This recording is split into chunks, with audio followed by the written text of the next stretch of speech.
Christi, ịhụnanya nke Chukwu Nna, na mmekọrịta nke Mmụọ Nsọ, dịrị unu niile.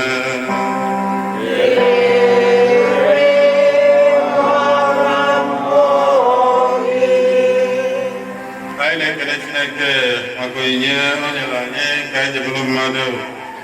Ọ yakwazị aka o nyere aka na akwamozu nne anyị Florence Muoneme. O wee gosi m eje na-adị ike nke mmadụ gosi na Japan na akwamozu anyị bidoro n'uhuruchi a ma elie ebere. Anyị na-ekele mmadụ dị na n'ọyọ. In a special way, we welcome our brother priest from Kotagora Diocese, Reverend Father Yunsa Bernard Bala, sent by Bishop of the Diocese to visit the Lord in the house of the family and our late mother. We appreciate his presence, appreciate Bishop himself, taking through by the home and sending someone to represent him. Father, you're welcome. Welcome each and every one of us, praying for the repose of Mother Florence, whom God has taken from this family and from the entire St. Peter's zone and from Adazi Nnukwu in general. May her soul and souls of all the faithful departed, her soul rest in perfect peace. I know another time, who's a police practice in the choir, the church warden, the Zana leader, then to the Roman Takale, another Batapan who's a police, our party, also Nalodi, and all other countries. And others ones who are not here in absence here, we welcome them. And another Tabando, when you know, use of police, Idia Hakalotea Meta, the nature and the soul, and Zona Lita, Apacheta, or some Peter's use of police, and I say, you know, the morning, Doctor and Dr. Mrs. Muoneme. She Muoneme, Doctor too.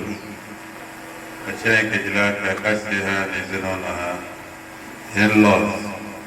Kakalubi, Chineke Mantekama. Dikapunaya, Omodula Iline, Oyajarondo, Mana, one day you will leave this planet. The Lord belongs to God. I actually make Purusika, Puruchim, Pulekris. More Nakoloya to a family business.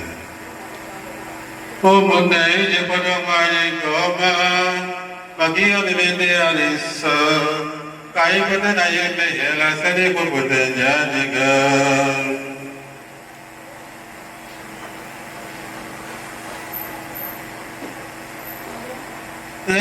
Putanga Chineke, Jikanila.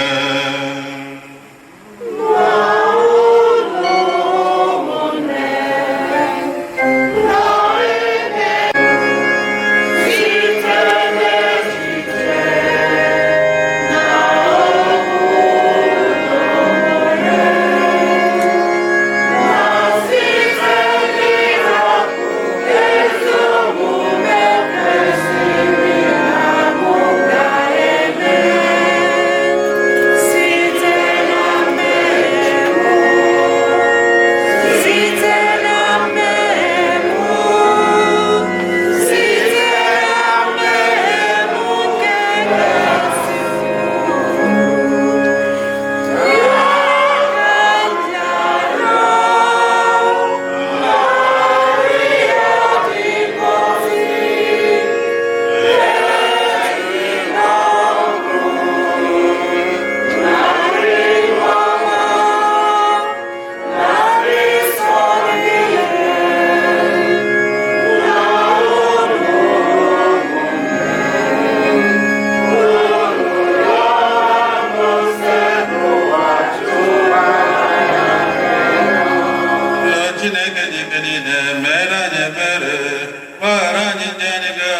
duru anyị na ndụ ebighị ebi.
Lord God, Almighty Father, our faith testify that your Son died for us and rose to life again. May our sister Florence Muoneme share in this mystery as she has gone to her rest believing in Jesus. May she come through him to the joy of the resurrection. We are grateful, Lord Jesus Christ, our Son, who lives and reigns with you in the unity of the Holy Spirit, God, forever and ever. Amen. Ecclesiastes. And who knows what is best for someone during life, during the days of futile life, which are spent like a shadow. Go by the side. During the days of futile life, which are spent like a shadow. Who can tell anyone what will happen after him under the sun? Better a good name than costly oil. The day of death than the day of birth. Better go to the house of mourning than the house of feasting.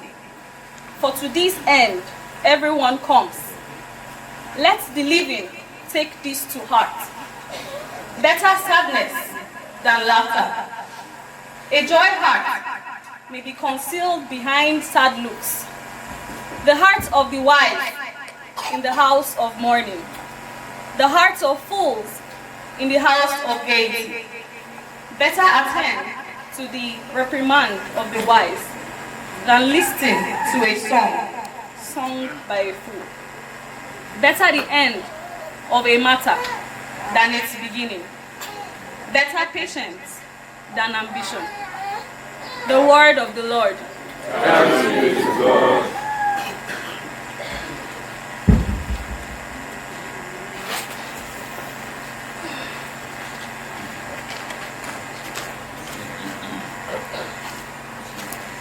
The Lord is my shepherd. The Lord is my shepherd. There is nothing I shall want. The Lord is my shepherd. There is nothing I shall want. The Lord is my shepherd. There is nothing I shall want. The Lord is my shepherd. There is nothing I shall want.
N'ime ọnọdụ ọbụla, ọ kwesịrị ka nchekwube anyị sie ike na-atụghị egwu ọbụla.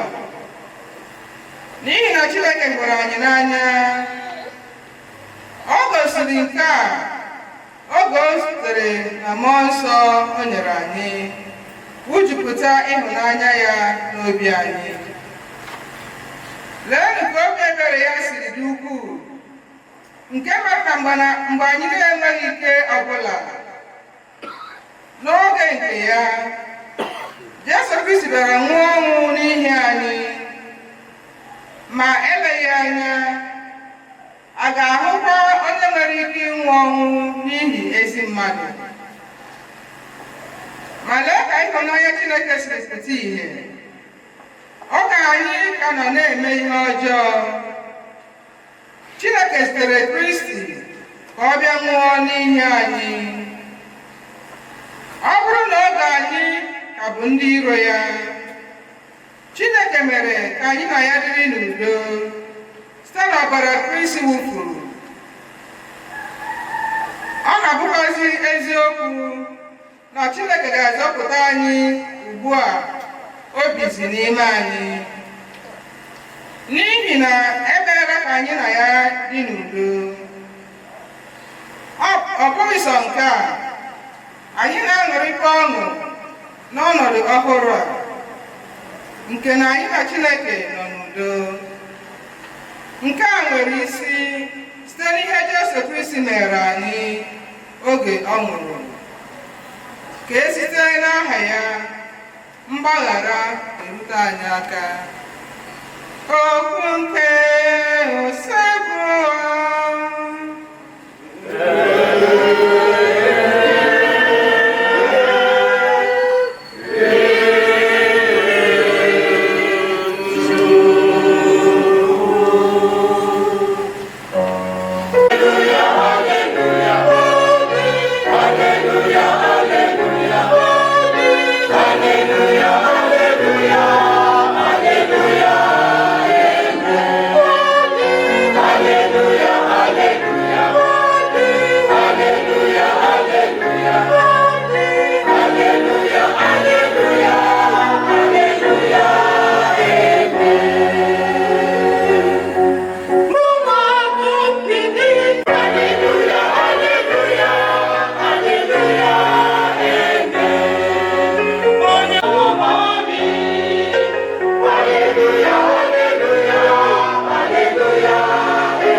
Jesu kwuru sị, ha abụghị ndị nke ụwa dịka mụ onwe m na-abụghị onye nke ụwa.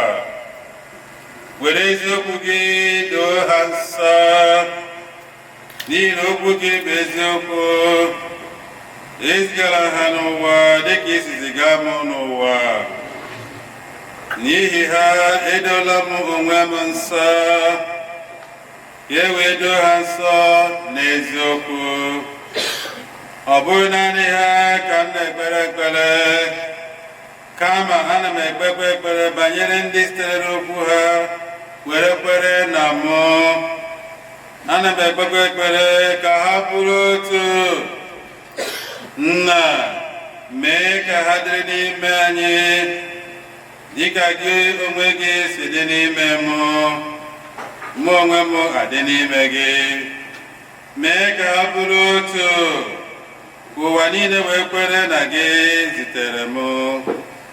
Otito nke i nyere m ka m nyere ha, ka ha wee bụrụ otu dịka anyị onwe anyị si bụrụ otu. Ka m biri n'ime ha, gị onwe gị ebiri n'ime m. Ka ha bụrụ otu n'ụzọ zuru oke, ka ụwa wee kwere na ọ bụ gị zitere m, hụkwa ha n'anya dịka i si hụ m n'anya. Nna, achọrọ ka ndị niile i nyere m soro m nọrọ n'ebe m nọ, ka ha nwee ike ịhụ gị otito nke i nyere m n'ịhụnanya gị tupu eke ụwa. Oziọma nke ose bụ ụwa.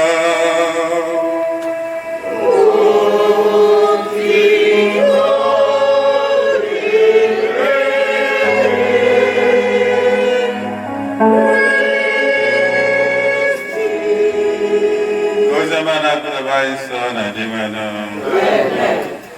listen, our homily will be in English.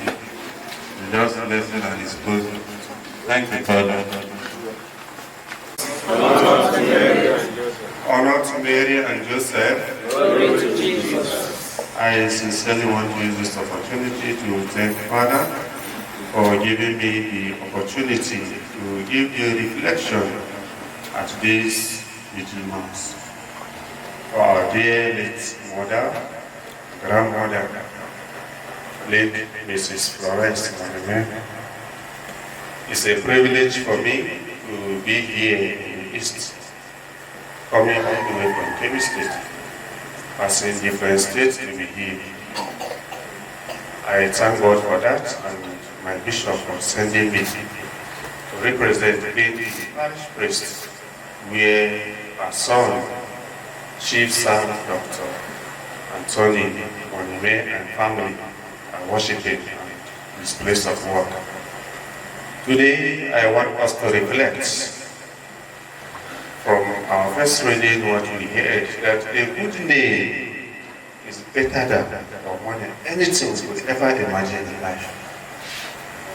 No matter what you acquire, what you have, whether by profession or by material things, if you don't have a good name, it's a waste.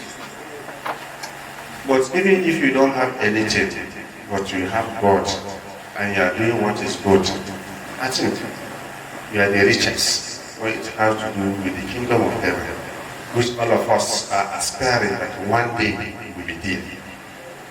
And today, as we have gathered as a family, as a Catholic family, to pray for our dear late mother and grandmother, we are equally praying for ourselves, because all of us too is the road that all of us have to follow to go to heaven. But what is that name that we have here on earth? And we know the name we bear here on earth is from the way we live our lives. If we do well, we have good names.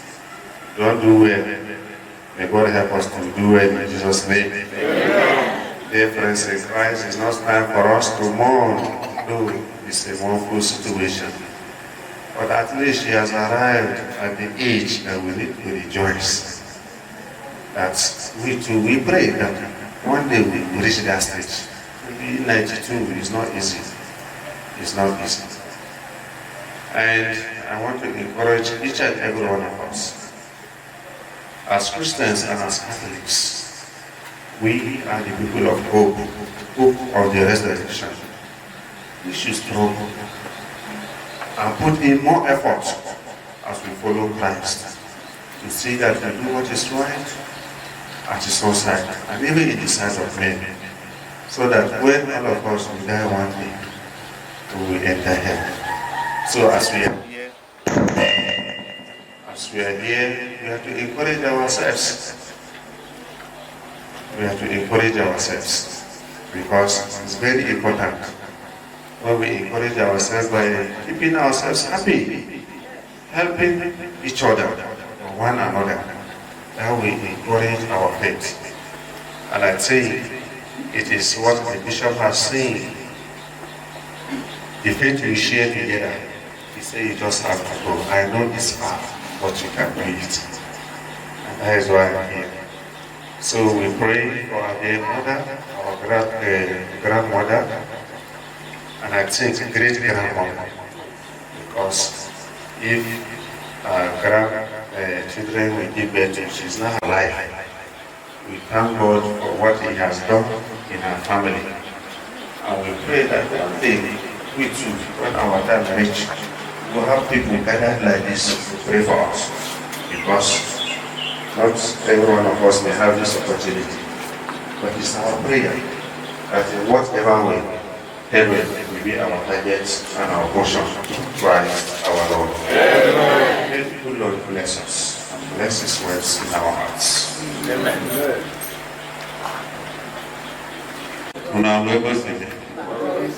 Katandora, Manana Makada Katandora. It's not Onitsha. It's not Oka. It's not Enugu. But Angora, Niger State. So, Ambassador mentioned Ikwere Naka, Kenyan, for risking to come down. They are not even afraid, either. Because I thought you would not come, but to see him here. So we welcome him. You are welcome. The resource of our mother, the source of all the faith of the Father, and so rest is perfectly. I will not have a calling anywhere. Ube na kwanye agadi nwa nwo ga-adị ka nke ya na ebube.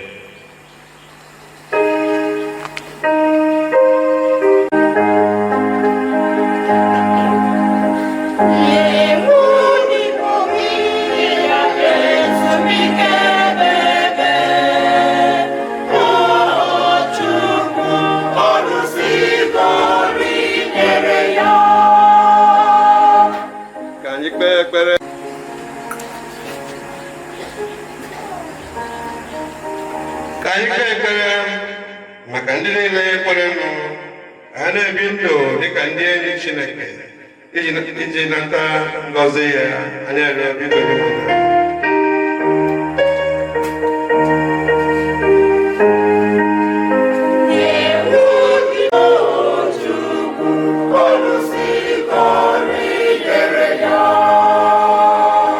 maka ndị nọ n'ahụhụ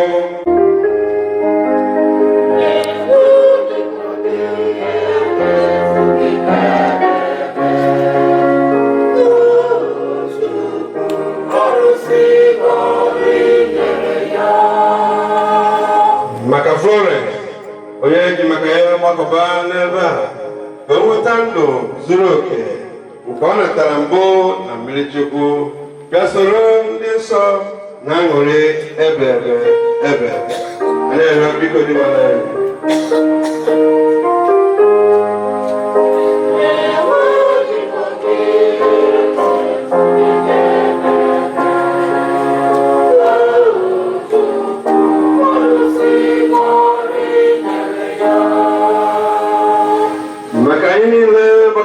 ebe a ka anyị niile zukọkwa otu ụbọchị na alaeze nke ya dị otito.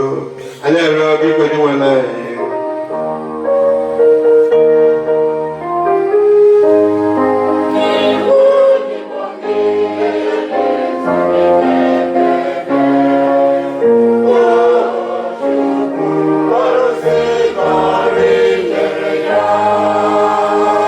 ekele Maria.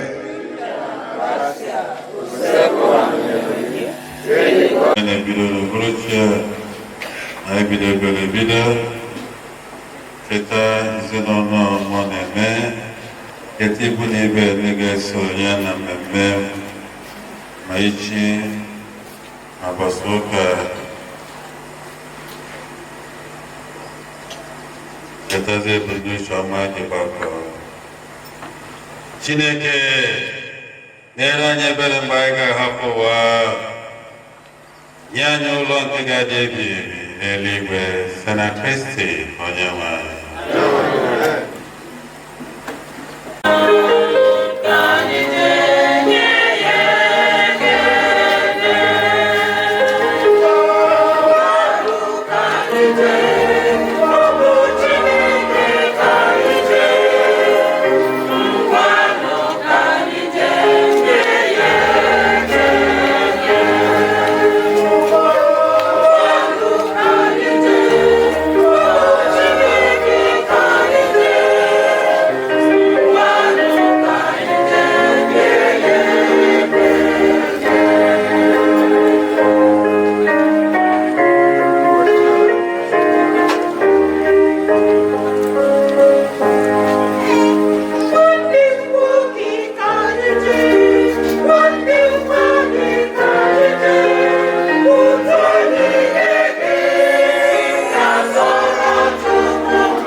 kanya mona kuna chukulia Chineke jikene nara. Onye nwanyị naraja n'akaghị maka ọdịda mmadụ ebube nke aha ya, maka ọdịmma nke anyị na nke ezumike ya nsọ.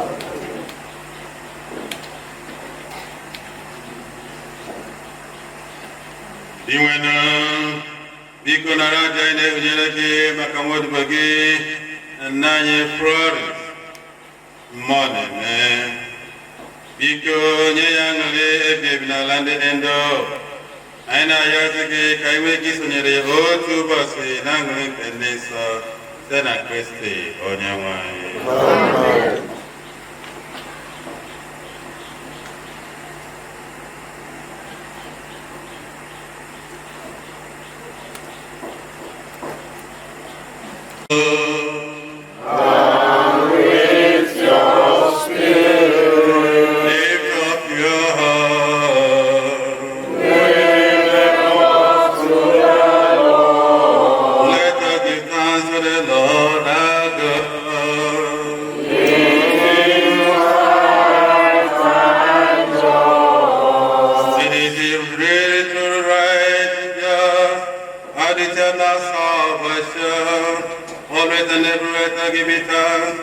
Lord, Holy Father, Almighty and eternal God, through Christ our Lord. In Him, you are blessed resurrection, the doctrine by the certainty of dying, might be consoled by promise of immortality to come. Indeed, for your faithful Lord, life is changed and not ended. When the earthly dwelling turn into an eternal dwelling is made ready for them in heaven. And so, with a gentle cancer, with trust and dominion, and the works and powers of heaven, we sing Hymn of your glory, as we chant we are prayed.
Make holy therefore today we pray by sending down your spirit upon them like you fall, so that they become for us the body and blood of our Lord Jesus Christ. At the time he was betrayed and entered willingly into his passion, he took bread and giving thanks, broke the bread, gave it to his disciples, saying, "Take this, all of you, and eat of this, for this is my body, which will give it up for you."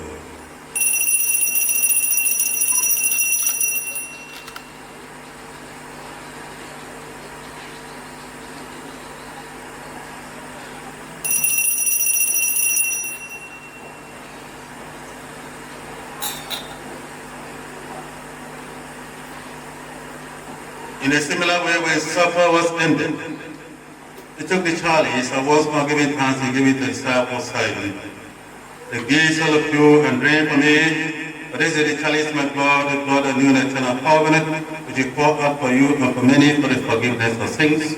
And this is memory of me."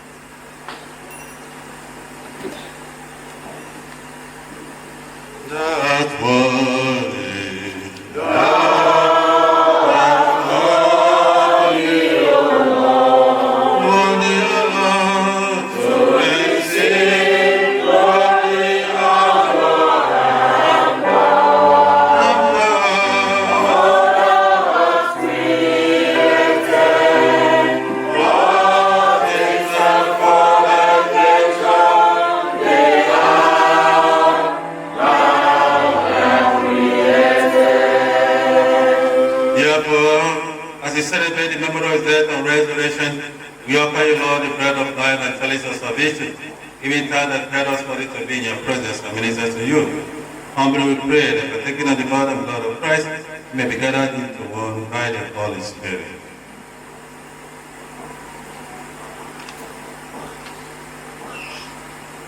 Remember, Lord, your church spread throughout the world, and bring her to the fullness of charity, together with you, our Pope, and Paulinus, our Bishop, and all the clergy.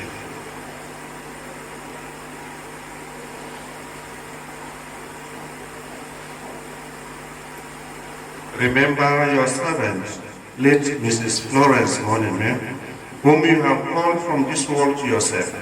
Grant that she, who was united with your Son in a death like his, may also be one with him in his resurrection. Remember also our brothers and sisters who are falling asleep in the hope of the resurrection, and all who have died in your mercy. Welcome them into the light of your face. Have mercy on us all, we pray, that with the Blessed Virgin Mary, Mother of God, Blessed Joseph, our spouse, with the blessed apostles, and all the saints who are pleased with throughout the ages, we may merit to be co-heirs to eternal life, and may praise and glorify you through your Son, Jesus Christ.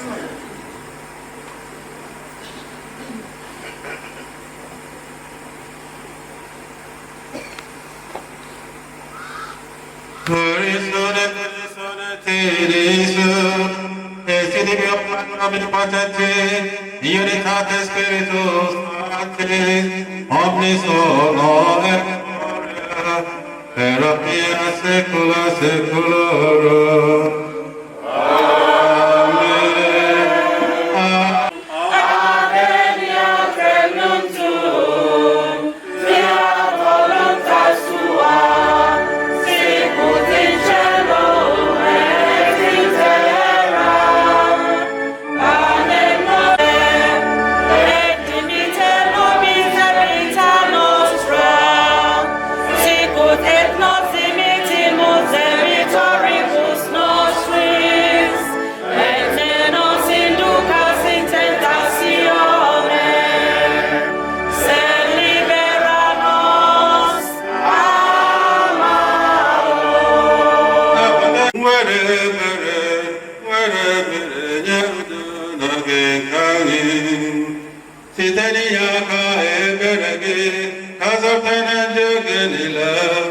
I will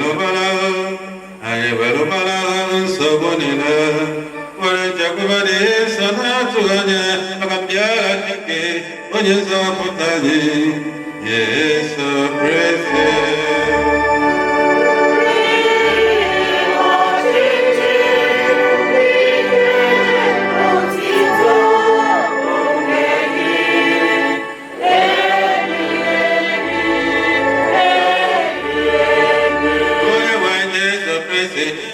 Pasage, Udakanda Hapolono, Udakanda Yeono, Telequine and Daniga Kaba, Yokubankas the Fage, Yayuno Delegano to Kutaka Serita, give by an Endonashi, Ebi.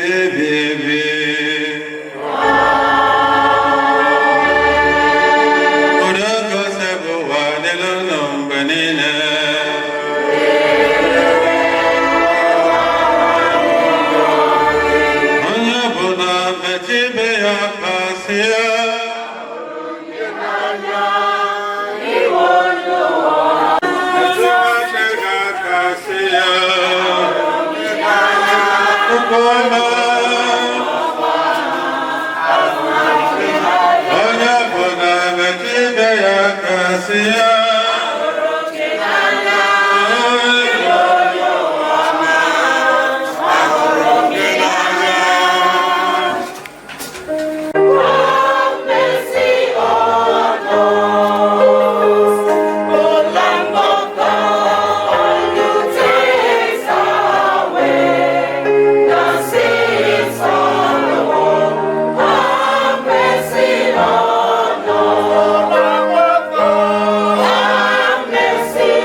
Lord, your servant fed at your table on earth, as you have called her for this mortal table, mortal life, admit her into the eternal banquet in heaven. We ask this through Christ our Lord. Amen. Thank you,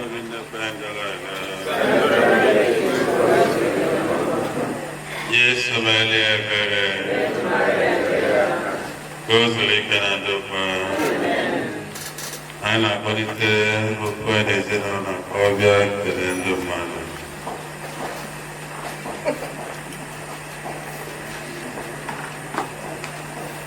Praise the Lord. Hallelujah. And I'm our parish priest, very Reverend Father Anthony Anike and himself.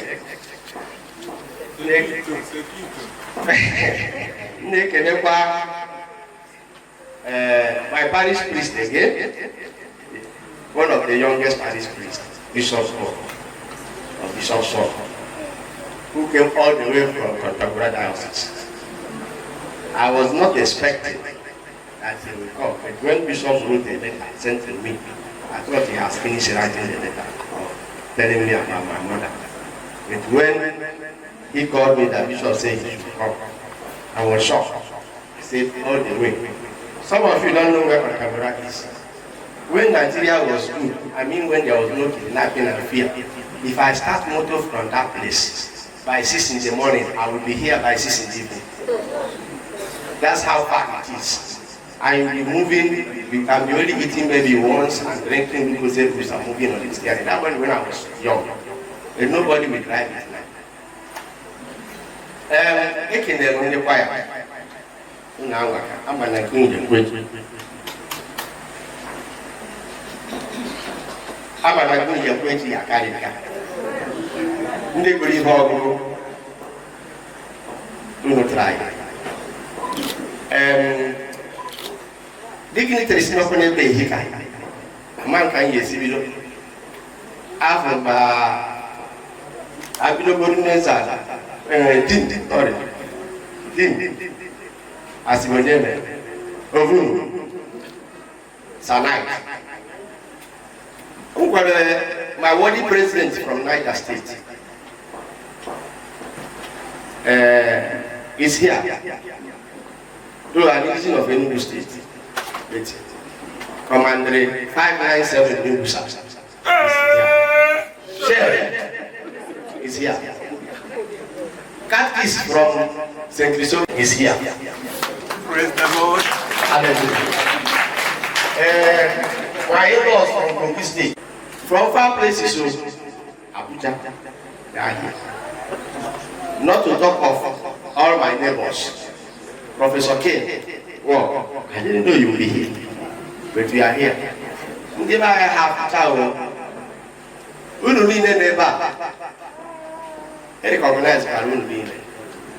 Now, medicine, even the Uti on the over the Chacha, the Toro, then you see to ask the Arab, and they don't go down with me.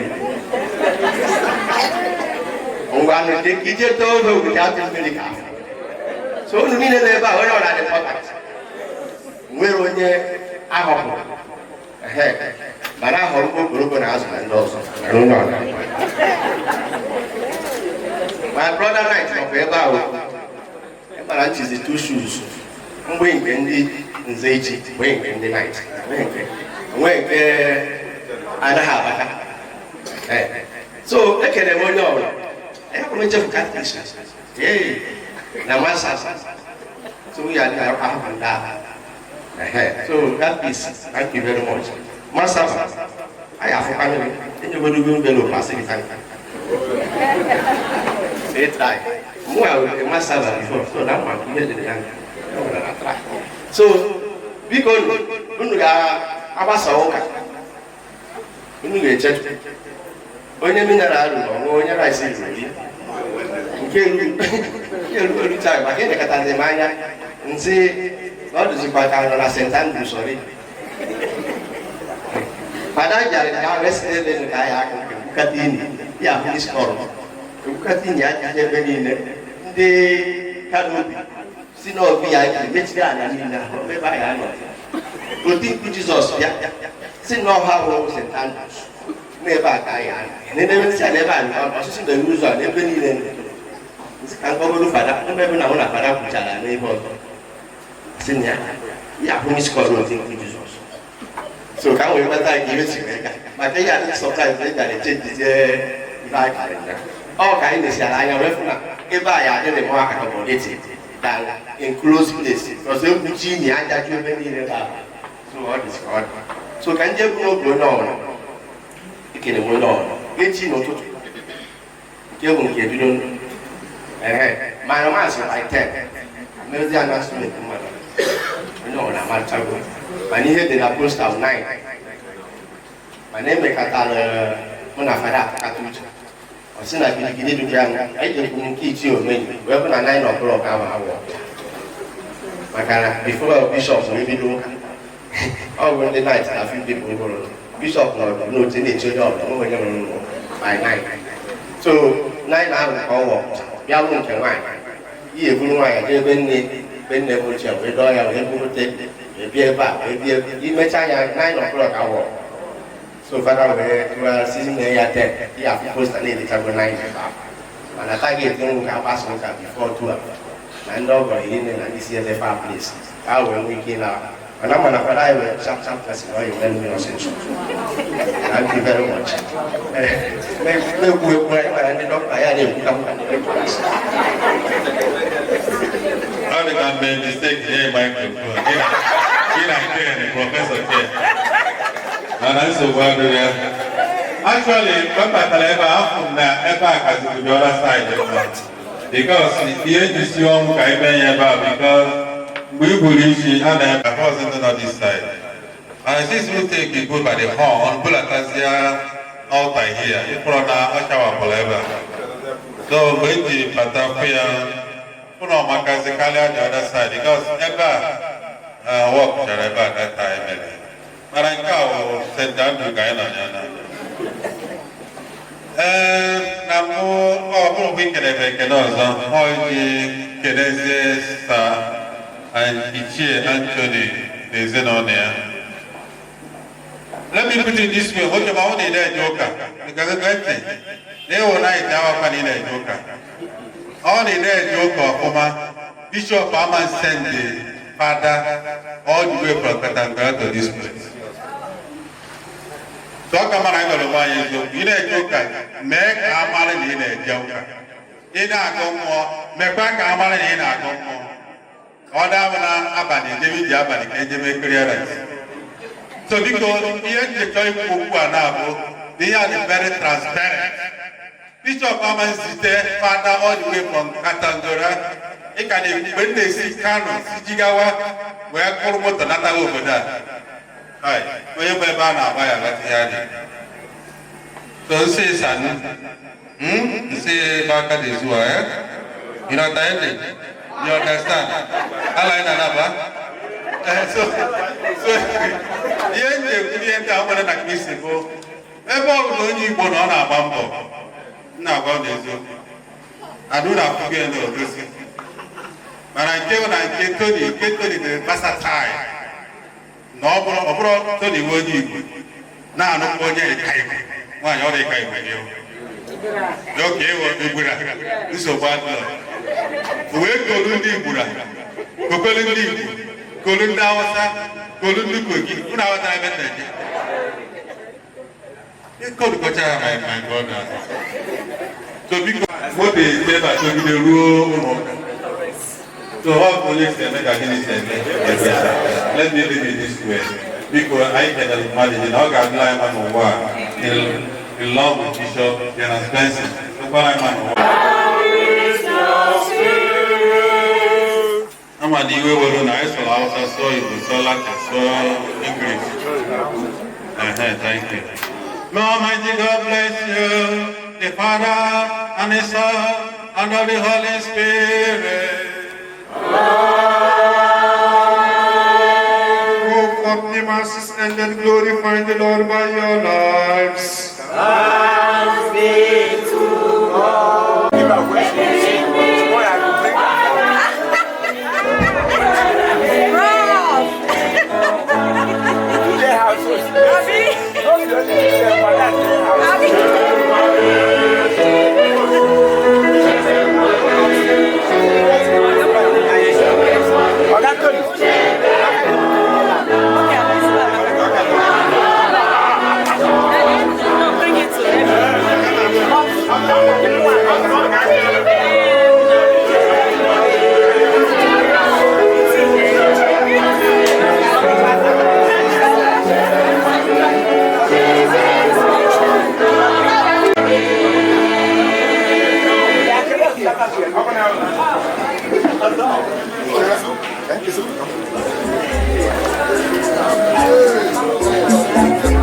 Mama Nnukwu anyị, agbata obi anyị, ikwu anyị nakwazi ibe anyị. Late Mrs Florence Muoneme, Madam Nibeke, onye anyị ji onye ewelumalo.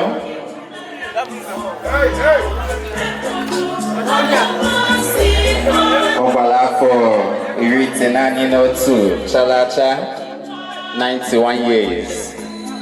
Tupu o were jebe ife, anyị kenezilo ndị ụka niile, Catholic community and Christian community at large. Ndị zukọrọbịa nọrọla ezinụlọ ewee ka ụka mmanya abalị dịka okwukwe nke ezinụlọ asị dị.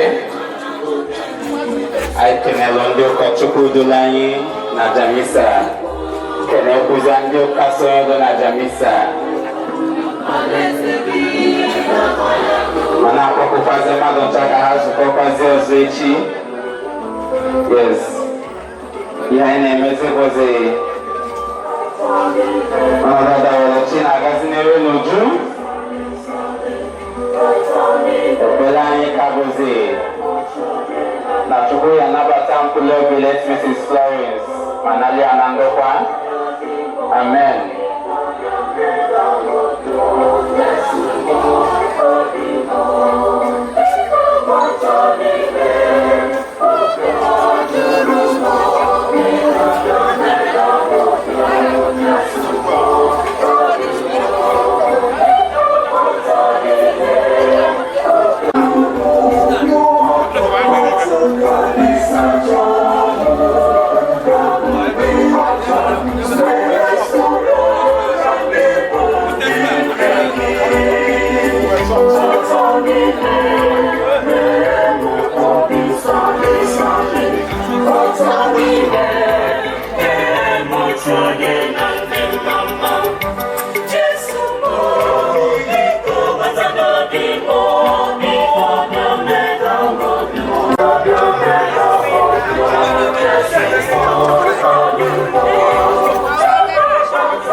Baik,